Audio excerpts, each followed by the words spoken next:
Alors voilà le P1911 de Swiss Arm. Alors, petite présentation, hein, c'est un semi-auto, blowback,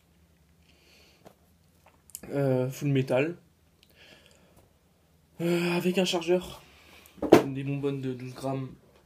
On peut tirer à peu près, moi j'arrive à 3 chargeurs on va dire. Bon, après il y a une perte de puissance quand même qui est très visible. Puis le quatrième, c'est vraiment terminé. Alors voilà. Alors moi ce que j'ai fait c'est je commence à personnaliser. Bon j'ai pas fini. Là j'ai chromé cette partie là. D'abord j'ai enlevé la peinture avec du papier à poncer avec de l'eau, du 800. Et après pour le chromer j'ai pris ça. Et puis avec une petite fraiseuse et les embouts qui vont avec. Donc alors je vais vous montrer comment le démonter déjà un peu. Donc là on se met en face du deuxième trou, on sort la sécurité, hop là, et on peut enlever. Là on enclenche pour redescendre le petit truc là. Alors pour le démontage, bon il y a plusieurs façons, hein. Moi j'ai la mienne.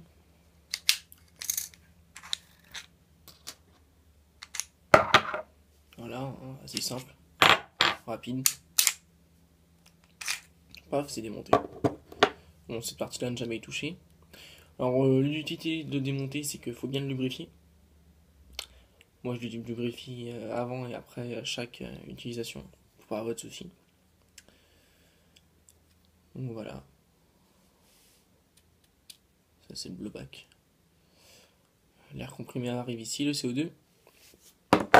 Et là, on voit la partie que j'ai chromée en fait.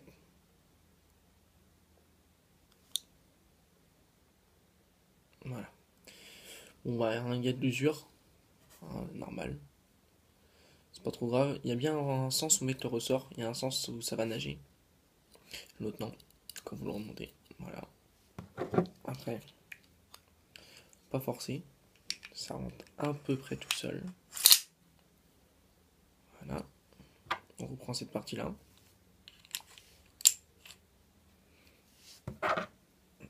Celle-là.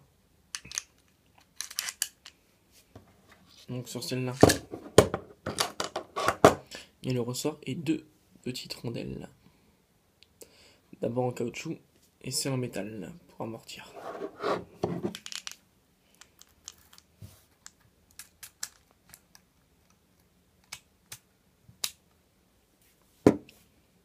Voilà, tout est en place. Alors pour le lubrifier, dès que vous avez démonté une pièce, vous passez un peu d'huile siliconée, puis il n'y a pas de souci. Hein. Évitez de le faire en intérieur, surtout parce qu'après ça glisse. Ça reste vachement.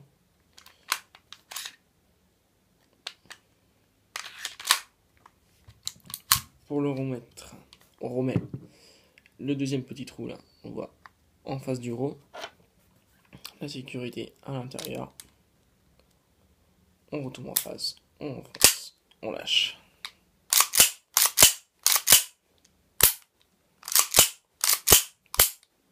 Pas de souci. Sinon pour les petits détails, c'est comme sur le vrai, hein. La sécurité. La deuxième sécurité, c'est que si on n'appuie pas ici, ça marche pas. Quand il y a le chargeur qui se vide, la montage sur celui-là, parce que c'est le petit truc qui est là, qui bouge, il n'est pas en plastique, il est en métal. Alors que sur d'autres modèles, il est en plastique et il s'use. Donc quand votre chargeur est vide, il reste en arrière. Et sur les autres modèles, au bout d'un moment ça s'use et du coup vous continuez à tirer alors que vous n'avez plus de balle en fait. Alors, des petits défauts.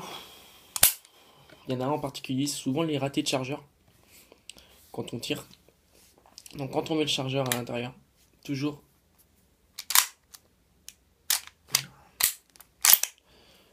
avoir le canon comme ça reculé en fait. pour que le chargeur se prenne correctement à l'intérieur.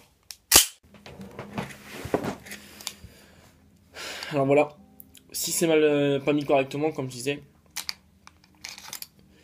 et ben le chargeur s'enlève, on va dire il se met comme ça.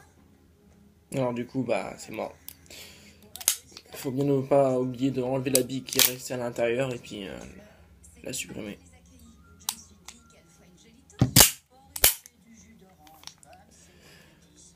D'autres petits défauts, bah, j'en vois pas trop.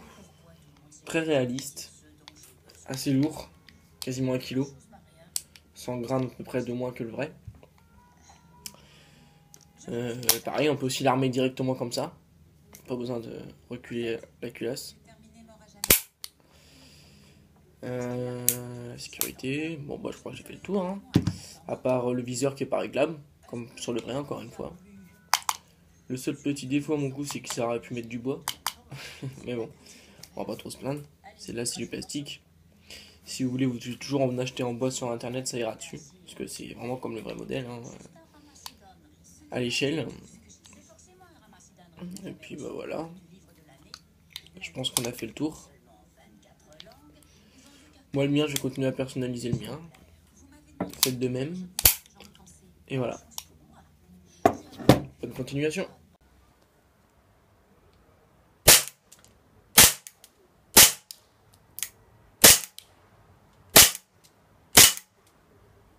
Alors voilà pour la personnalisation du cran de sécurité. Bon là j'ai commencé déjà un peu à frotter. Alors moi sur le coup là j'ai testé une sorte de pierre. Je sais pas, je trouvais ça dans ma boîte avec mes outils de friteuse.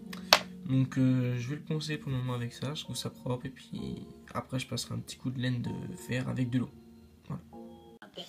Alors voilà après le ponçage, hein, je vais encore donner encore un petit coup de brosse métallique. Et puis après on va attaquer le polissage. Ah non, avant je vais passer un petit coup de laine de fer avec de l'eau pour enlever un maximum de traces avant d'attaquer le polissage. C'est parti.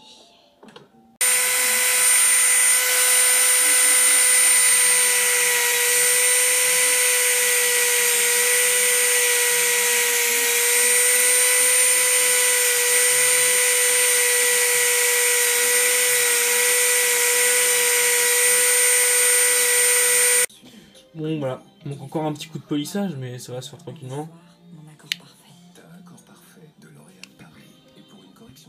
Je pense qu'il y a la gâchette qui va bientôt y avoir droit.